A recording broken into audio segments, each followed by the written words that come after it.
off tonight. It's all gone a bit weird. Oh, it's a little bit wonky, but you know what? It always is. We always get there in the end, don't we? We do. You know, this is one of the our life of events. women, not just on International Women's Day, but day to day. This is our lives, multitasking, trying to do everything. It was a bit wonky, but we still get through it. Yeah, you just go through it. Oh, Cecile's getting all happy as well that she can see you. Hello, everyone. So I was trying to explain how you first came along with us and came into our Zoom calls. How was it you actually first? Well, Dee actually got in touch with me and asked me would I come on and you know, have a chat with you ladies about, well, it was lockdown, wasn't it? And so we were all working from home and self-isolating, and you know, it was quite an awful time for everybody, really. And so Dee asked me would I come along, and I came along to speak and just to meet everybody. And I ended up staying the whole session and making a whole load of friends. And, you know, and the thing was, I think Dee was saying to me, you know, would you come and speak to the women, you know, because everybody's struggling. But, you know, I don't think what anybody realised at the time is I was struggling the same as everybody else because I was self-isolating. You know, I was climbing the walls like everybody else because, you know, you really couldn't go anywhere. And so for me, you know, something that I'd been asked to do was to, you know, to support women who were in that situation. But it was a massive support for me because, you know, I was going through exactly the same things that everybody else was. And, you know, I just loved all of you women and, you know, the conversation that we had and, you know, the openness and the honesty about everything was that I was like, I've made lifetime friends here. I just don't want to leave. And so even after the session was over, I said, Dee, can I come back next time you do something? Can I come along and join you? And she said, yeah, of course, you know. And so that's where the relationship really started. You know, as I say, it was a godsend for me. And it was, I know for all the women that are part of this, you know, it was, you know, it really was that lifeline, I think, at that point in time. And then I got roped into doing a calendar and being in the book. And, you know, the way Dee does, she sort of just fishes it in, you know. Yeah, there's one thing that we should actually have as a bit of a warning that anytime anyone gets involved with Dee, you get stuck like Velcro. Yeah. Most loving way, but you do get stuck. Yeah, that's it. No, I mean, it's been great. You know, as I say, it's been lovely meeting all the women. And, you know, following the women and seeing what people are doing. And, you know, it was a catalyst for most of the women because they tapped into, you know, themselves in terms of areas that they didn't even know they had those skills. They didn't possess those skills. Yeah. And, you know, people were reaching really deep and, you know, and come out with all these amazing things that they could do. You know, the contributions in the book and the second one as well, you know.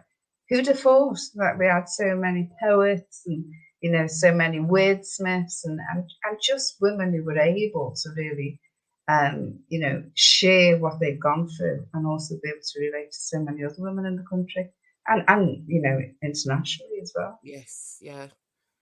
Dee's now pumped back, you know. See, I carried on without you. I know. I would. It's only due to circumstances. I allowed. Hello, darling. Oh, you've got no idea. Everyone has no idea, but I will explain it another time. Oh my gosh, I feel like I could cry.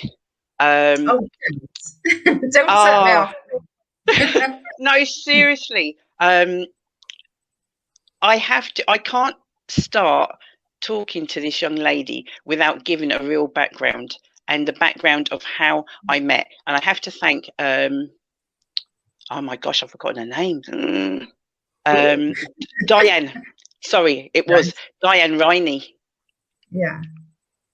Diane Riney for the awards, the Baton Awards. Yeah, that's right. And I went to that. Yeah. That was at the House of Lords, House of Commons.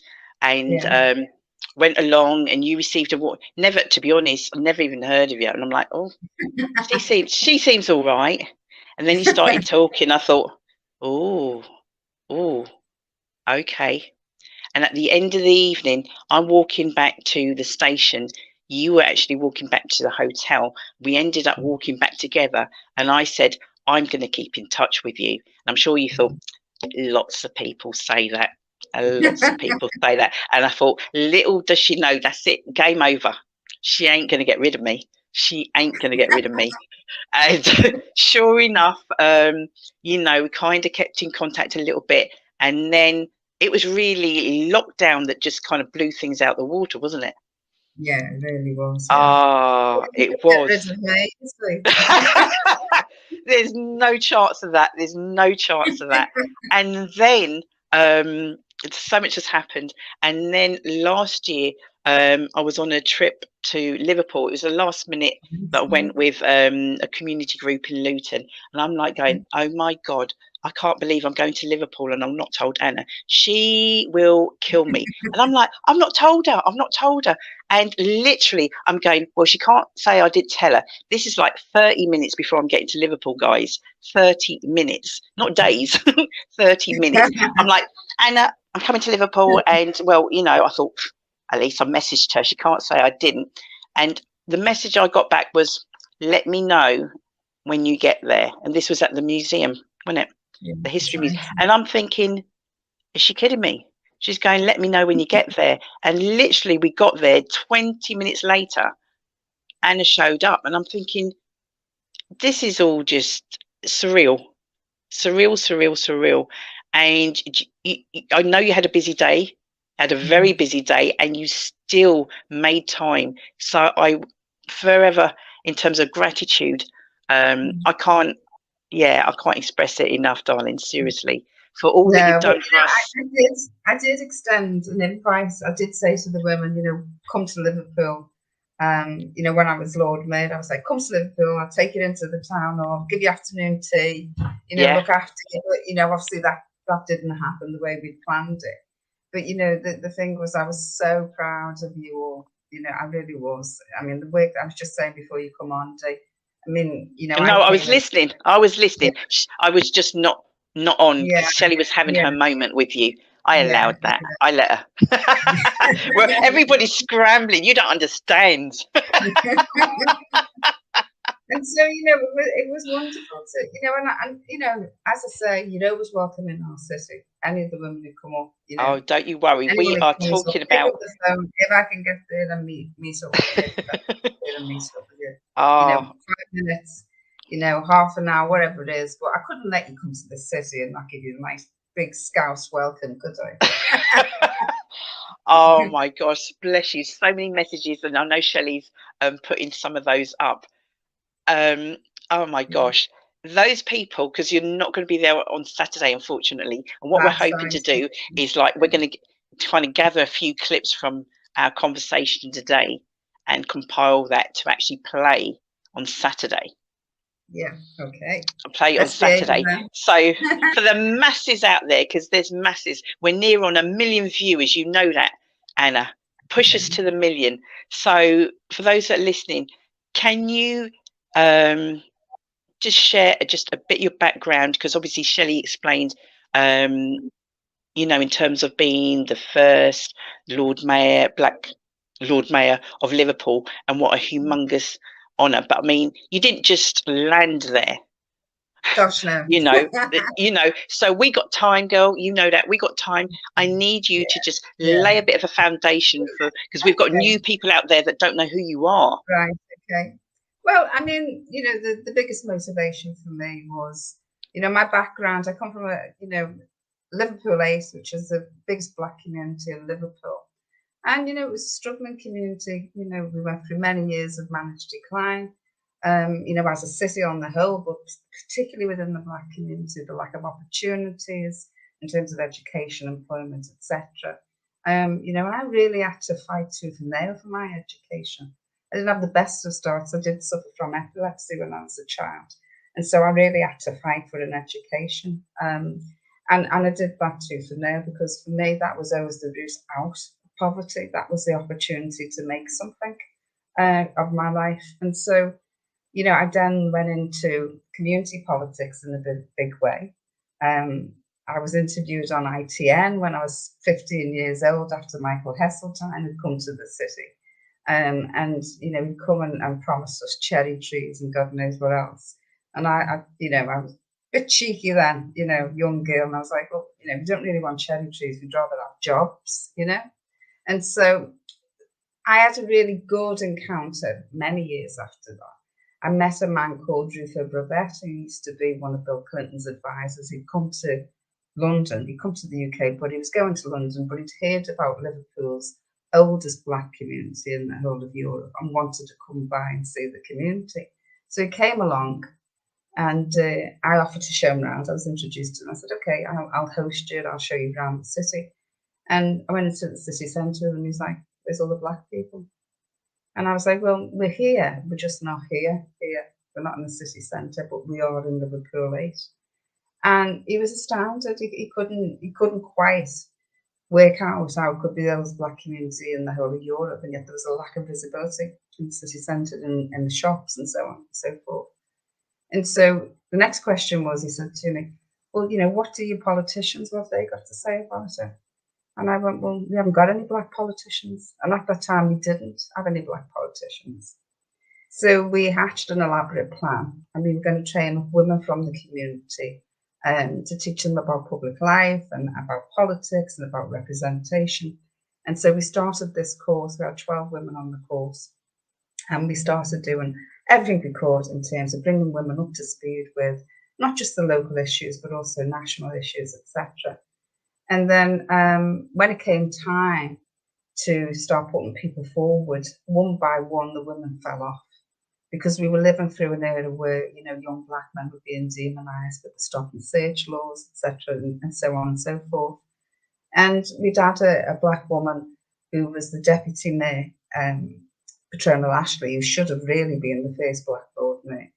But she'd been demonised in the press, you know, she'd been attacked over, you know, her personal life and stuff like that. And the knock-on effect of that was the women that we'd spent all this time training, they just didn't want to put themselves forward because they didn't want to leave themselves wide open.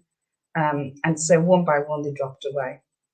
And, you know, and it was things like, you know, I don't want to stand because my brother was arrested, you know, under the suspicion of something, you know, back in the day, that's what used to go on. And so, you know, but for me, my argument always was, well, you know, that's real life. You know, you need to embrace that experience, and that is going to help you represent the people in the city who need your representation. But it didn't work. And so, because I've made a big fanfare of this, I've spoken to all the political parties and said, you know, we're going to have these women, you know, we're going to put them through as candidates. We want them to be treated fairly, get access to the candidature and stuff like that. And so when I was left sort of swinging in the dark, I actually thought, well, I'll go forward just for one term. I thought, you know, let me do it. Let me prove to people you can do it, you know, and it'll be fine. And I also naively thought I could change the face of politics overnight.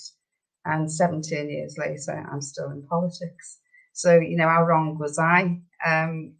But, you know, the thing is, I went into it with my eyes wide open, and it's been one of the most challenging things that I've done in my life. It's been very difficult at times, not just as a woman, but as a black woman, a black working class woman, and a black socialist woman also. And so, you know, to be honest with you, there's been some really major challenges. However, you know, those barriers that I've been able to break down, you know, the one thing that's always at the back of my mind is, well, if I go through this, any women that come behind me, they're going to have to encounter it. So, you know, it was predominantly male orientated. I think when I was elected, there was like 3 women within the Labour group. I was a Labour councillor then. I'm now a community independent councillor. And I just thought, well, you know, this has got to be challenged. You know, women make up a large proportion of the city. We're the carers, we're workers, we're in every facet of life and social life. And we've got no representation. And the same for black women as well. And so, you know, becoming the first Black Lord Mayor was not something that I'd ever envisaged. I never thought I would become the first Black Lord Mayor. I never ever thought I'd become anything, because it was quite a hostile environment, you know, as a Black woman coming into politics. But you know what, I never let it deter me, because, as I say, there was a lot to fight for, and it was going to be difficult. And so when I got the opportunity to become the Lord Mayor, I was at the same time doing the role of Middle Lead for Equality. And so it wasn't just race equality, it was gender, disability, LGBT, etc. And so on the proviso that I could continue in that role, I agreed to accept the Lord Mayor's position. And, you know, that was COVID period as well. So the elected mayor and the Lord Mayor and the city region mayor are all different roles, and everybody gets very confused about that. And so the Lord Mayor is an apolitical role, and it's a figurehead, but it's also an ambassadorial role. And so I thought, well, this is going to open quite a few doors as well. You know, if I can do both Middle Lead for Equality and Lord Mayor, it's going to get me into these spaces where I need to be having those conversations and changing that narrative about where's the woman's place within the workplace, within the political, you know, spheres, etc. And so, and it did do that. It enabled me to have conversations at high levels around employment, around gender equality, around our youth, education, employment, small business, social entrepreneurs, and all those big issues that contribute to, you know, the local economy. And, you know, we talk about equality, but we all know that without economic equality, there is no equality. And so they are the big issues for me in terms of making sure that we have access and we can actually get some finances behind us and start to build the structure that we can build on. And so I think, you know, my journey hasn't been the most simple of journeys, but I've always been resolute in terms of the direction of travel, what I wanted to achieve. And as I say, it hasn't always been easy. There's been lots of barriers in the way over the years. But you know what? That's a book. It's a book, isn't it? It's a book. It's a movie. Yeah, it's a movie. I got the rights. You know, I wouldn't change it for the world. It's only one phase, and it's funny you should say that, because I started writing a book already, and so but I think it's going to turn into a trilogy, because there's just far too much to cram into one book. You must have heard us speaking. There's going to be a book number 3. Well, listen, they say everyone's got a book within them. So, exactly. You know, and the thing is what's the point in us living this life and all the struggles and the endeavours that we go through? If it's the biggest, the best kept secret in the world, you have to share it. Otherwise, you get, you know, this onslaught of people who come behind you and they're reinventing the wheel. Why do we spend our time reinventing the wheel? Why don't we take heed of the challenges and the gains that other people have made? You know, and come behind it and not start from ground zero. You know, just pick up the baton from where somebody else left off.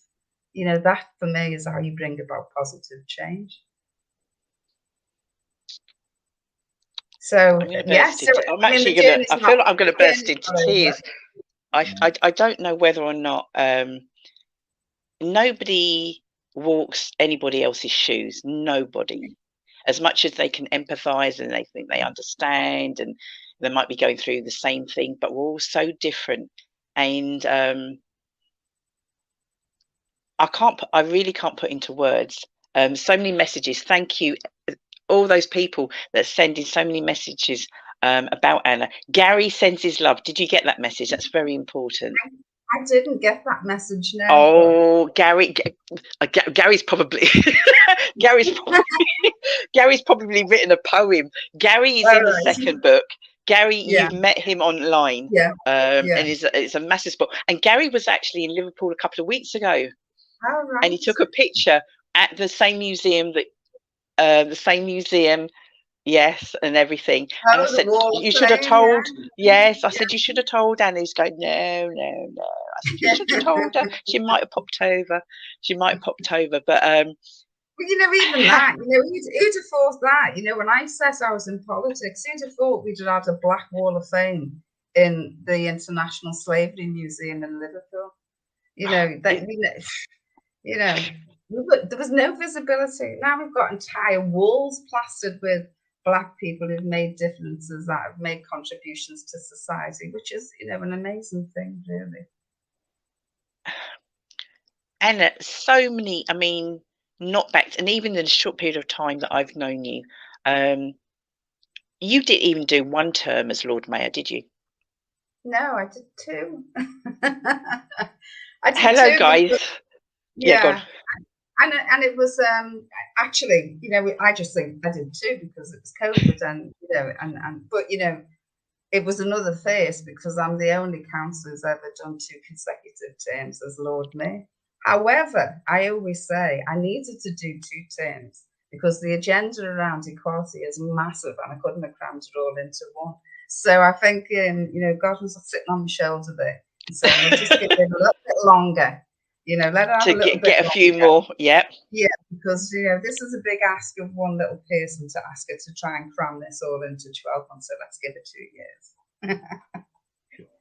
So with so many different things, and there's so much that we can't scratch it. We can't even go there because you're still in that sort of like that political arena. But we can, because, you know, it's you know, it's all about honesty, and it's all about, you know, I think the thing about me is that, you know, people go into politics and people look at people who are in politics like, oh, you know, they talk about this and they talk about that. But, you know, I always wanted to demystify politics. I want people to understand that politics is made up of politicians like me and you and everybody else, and we're real people, you know. We're not just, you know, somebody that you see in the paper or sitting in a council chamber. You know, we are people who represent our communities, and that's the way it should be. And, you know, and we have to be open, and we have to be open to scrutiny, and we have to be prepared to talk about, you know, our wants, needs and aspirations, just like anybody else does. And, you know, and I think the more that we talk about the challenges and the successes and the lovely moments and the awful moments that are all combined into being a political representative, then people begin to get a bit more empathy with the kind of things that we go through and what we strive for. I think some of your posts that I saw, I think it was last year actually, in terms of, because once you are out there as a public figure, it's like free for all. Oh yeah, yeah, it is. What are or have been some of your, that you can share, biggest challenges? If you well, you know, I'm come on, I'm nothing if I'm not outspoken. Everybody knows me, so I'm very outspoken, and I tell it like it is. And, you know, sometimes that doesn't go in your favor. But, you know, I wasn't elected into this position to stay silent on the big issues. I was elected to speak out about them. That's my position on that. And so things like, you know, I stood for elected mayor, you're probably referring to some of that. And to be quite honest with you, I never thought I'd get shortlisted, to be honest, but I did get shortlisted. And I was the outsider, and I came from literally nowhere because I didn't declare till late. So I came from literally nowhere to being at the top of the polls in terms of getting the role of elected mayor. And then, you know, there was all kinds of dynamics going on, and there was a bit of pushing and shoving here and there. And then the next thing I woke up and I found out that I wasn't going to be allowed to stand. Now, you know, for me, that is like, you know, for me, it's so scary. Why are people so frightened of me being in politics? Is it because I tell it like it is? And is it because I'm prepared to go out on a limb? And is it because I'm prepared to leave myself wide open to, you know, to be scrutinised and challenged? But, you know, for me, that's part and parcel of the role of being in public life. You have to take the rough with the smooth. You can't say, I want this section of it, but I don't want that section of it. But what you can only hope for is that, you know, people have the, you know, the knowledge and the integrity to judge you on your previous behaviour and what you stand for, your values. and your aspirations and the fact that you actually want to bring about positive change. I mean, politics is a dirty business. We know that. We know that old cliche, but it is a dirty business because you're always going to be competing, with somebody else for a position. I mean, I did a blog a couple of years ago and said it's the only role that you can be in for like 40 years.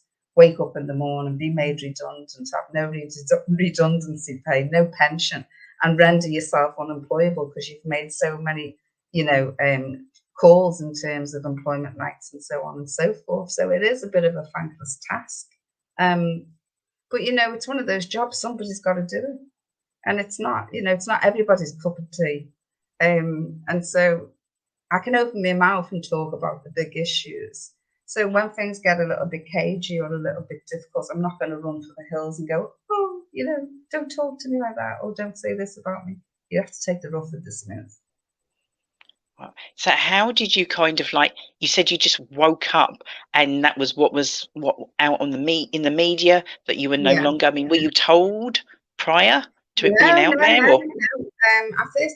The thing about politics, you see it and you hear everything through social media before somebody tells you about anything, because there's very little confidentiality, which is quite poor, really.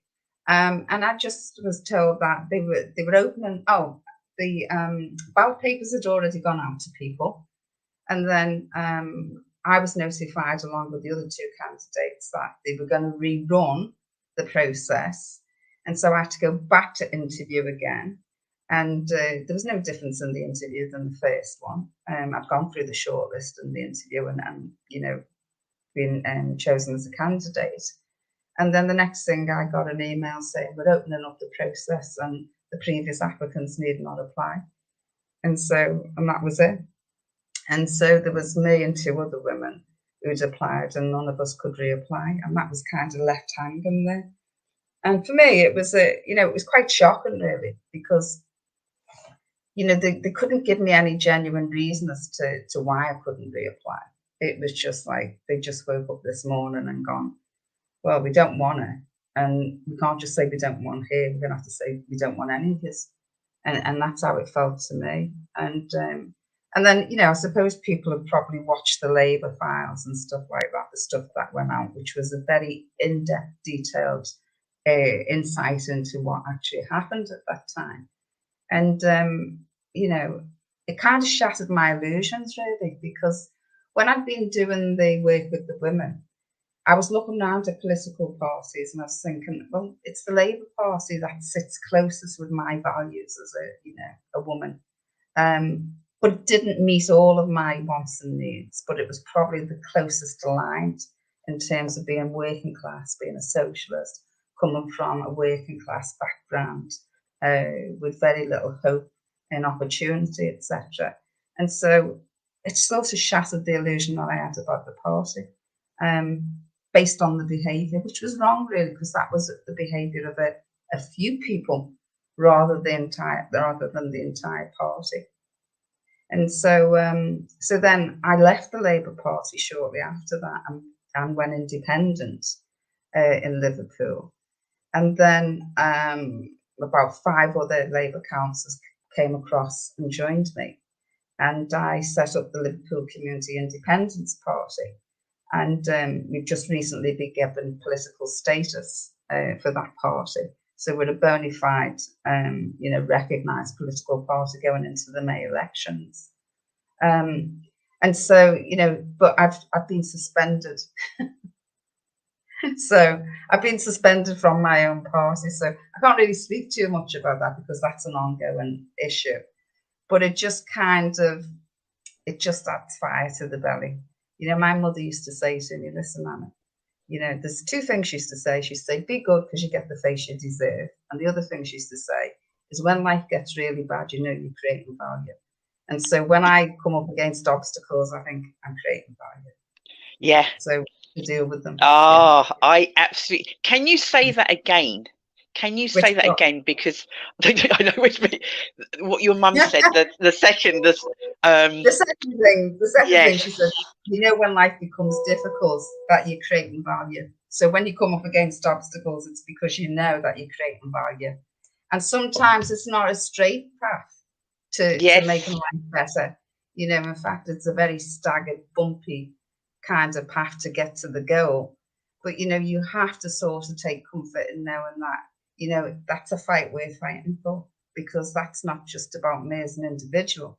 That's about all the women and men and children that come behind me. And, you know, that's a fight that I can take. I'm thick-skinned enough to take it on the chin, so that, you know, younger women who come through don't have to put up with the nonsense that I've had to put up with. So a bit of Kung Fu Panda going on there, Dee. Oh my gosh, absolutely.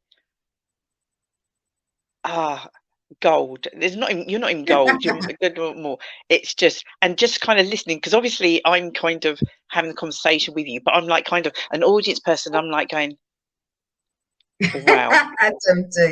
And it's just a case of like just absorbing what you're saying, and I'll be watching this back tomorrow, and it's like, okay, because for me, when there's certain things, exactly what you say now, some things, and you're thinking, but do you know what? If you weren't creating a wave, or if you weren't doing something, then they wouldn't even bat an eyelid. They wouldn't even notice you. But it's only because you are. That means you know you're on. You know in yourself, and so you will continue to keep going, keep striving, and you are. It's the right path for me. It's not everybody's path, because it is difficult, and you know, there are personal, you know, ramifications in terms of family and so on and so forth. But I'm really lucky. I've got a family who support me. I've got friends who support me, and you know, I'm surrounded by people who know me like the back of their hands, and they know that, you know, when things get tough, I'm going to just keep going. And so, you know, as I say, it's not for everyone, but you know, if I'm here, the way I look at it, if I'm here, I want to make a difference. You know, when my time's done and I stand down, I want to be able to look back and say, well, I used the years wisely, and I brought about positive change. 2000%.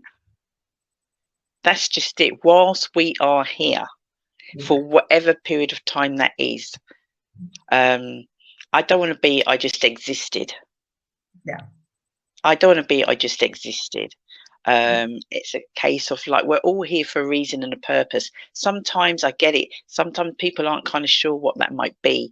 But when you find it, or even along the journey, embrace it and just keep going. You don't know how many people you've changed their lives. And because not everybody will tell you. You know that, right? Not everybody will tell you. You know, you have people that will watch you. They will never say anything to you. They'll never, but they're watching from behind, and it's like, oh, do you know what? Anna's done X, Y, Z.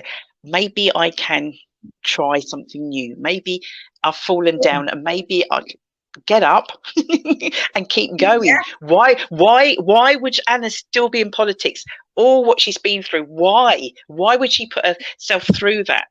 And it's for others. It is. Yeah, you're incredible. And it is, you know, I've been inspired by people who've come before me, you know, and that old cliche, stand on the shoulders of giants, never a true word said, because, you know, I've been inspired by many women who've come before me. And, you know, and I've also been really lucky, because throughout my life in politics, and before even, you know, people present themselves to me at the appropriate time. And so, you know, I've been so fortunate, you know, people that you would never believe that you'd meet in a lifetime. I mean, you know, after a couple of years of being in politics, Reverend Jesse Jackson came to Liverpool and became a really good friend, him and his, you know, his PR guy, Butch Wing. And they were really supportive. And, you know, he gave me a talk and said, look, you know, just stay focused, keep your head down, get on with the work, learn the ropes. When you learn the ropes, then you come from a point of being an expert by experience, and then nobody can stop you from talking. So he gave me some really, really good guidance. But, you know, when the first time I went up for re-election, you know, they did try to deselect me. You know, that was the reality. The first election I went up for, they tried to deselect me. Not the people I represented, but the party. And, you know, I would say that was because they thought they were getting a nodding donkey, but they got a Trojan horse. As soon as they realised they had a Trojan horse, they're like, let's get rid of it. Yeah. I wrote to Jesse and I explained to him, and he wrote a letter to the leader of the council in Liverpool at the time, and it was it was quite an important letter to get a letter from Reverend Jackson, and he basically said, you know, if you don't get this woman re-elected, then you know there's going to be serious ramifications, because this woman is the hope of an entire community. And so, you know, so you do end up meeting people who are in your corner and you look out for you as well, just at the appropriate times. And usually it's been when I've been at a crossroads and I feel like I just want to give up. And then somebody will present themselves, and that'll spur me on to continue doing what I should be doing.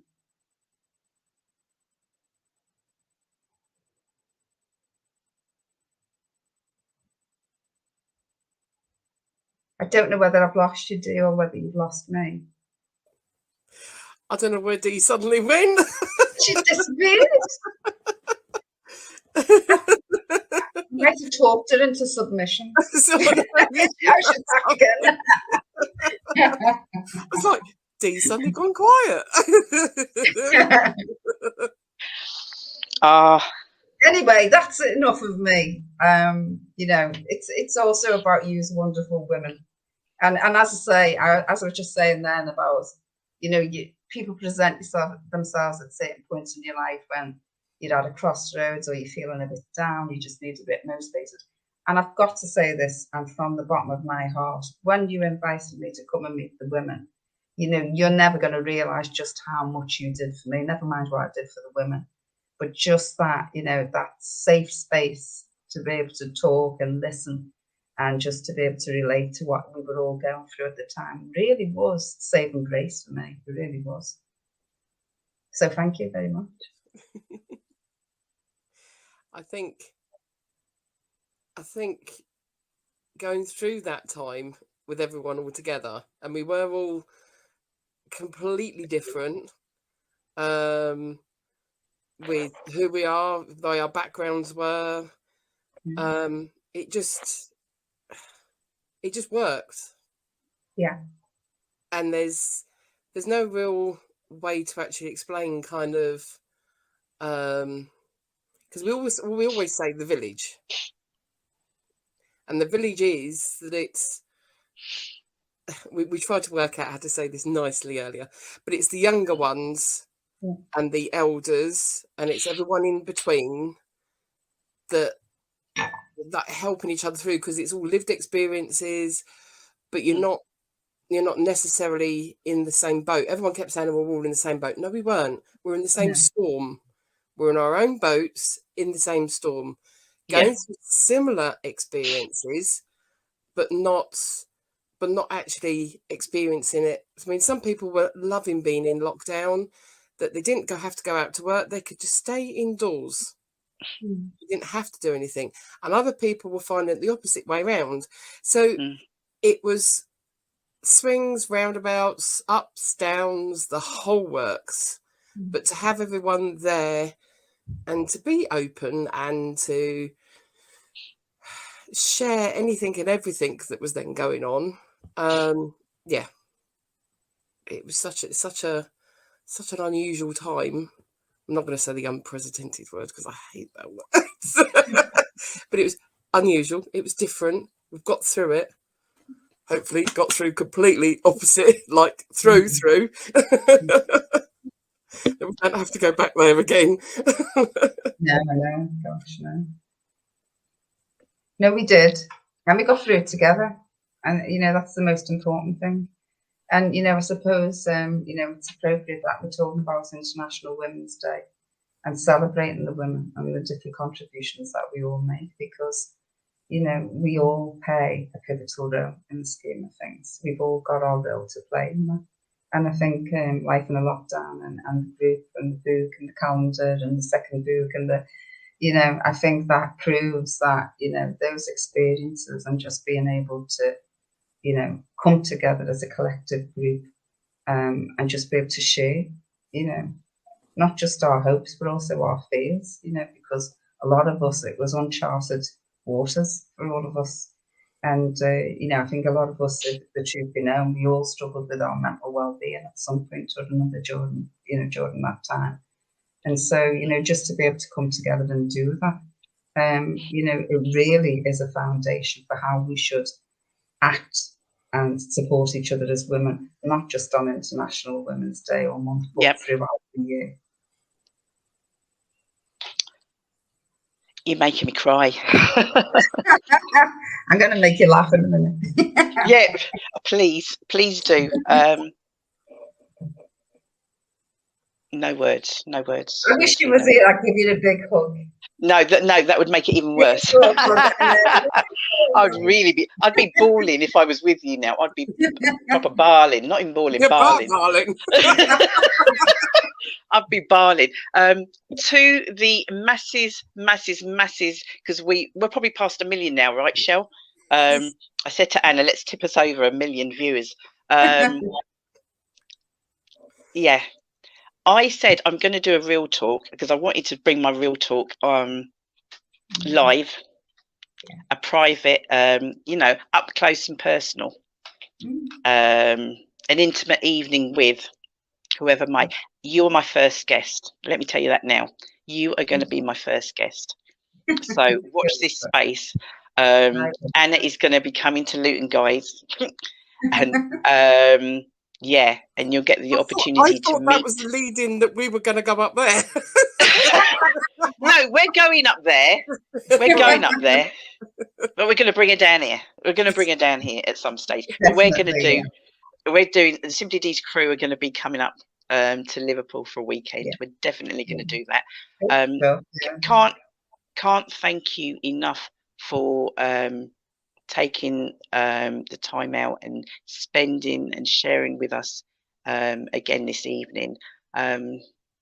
It's so special. We are blessed. We are blessed and grateful. Gratitude is a must, and I know you know that. You preach that just comes through all of your pores with everything that you do, and yeah, I'm emotional, seriously. Yeah, one of them. Because you know when you message, you guys like, is it tomorrow? I thought, what do you mean, is it tomorrow? No, Anna, it's tonight. It's tonight. And I'm thinking, I've told everyone Anna's on the show tonight, and I'm thinking, oh my gosh, no. I'm getting old now, Auntie. You know, that right comes with the passage of age. You know, I'm allowed to be a bit scatty. You're hilarious. All the information in my head. But I always get there in the end. Oh, definitely.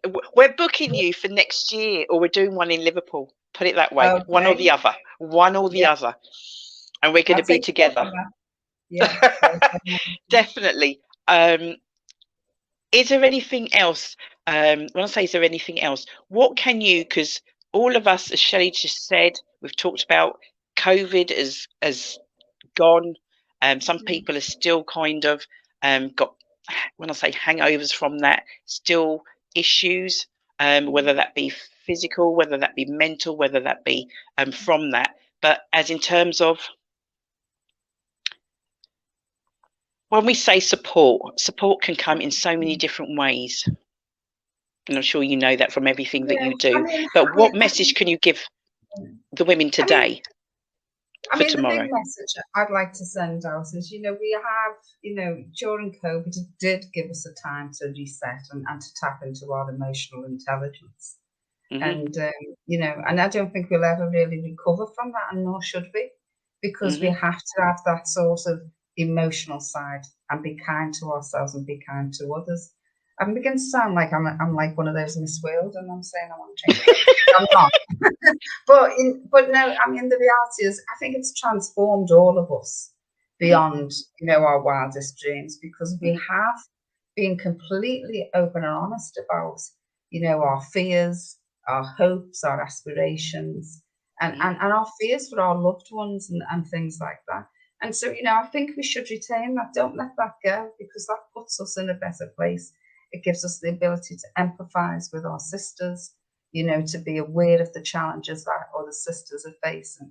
And so don't let that go. Keep that. We need to retain that. I think in terms of mental health and well-being, you know, it's a big issue on agendas now. Another thing that's being highlighted through, you know, lockdown and COVID and so on and so forth.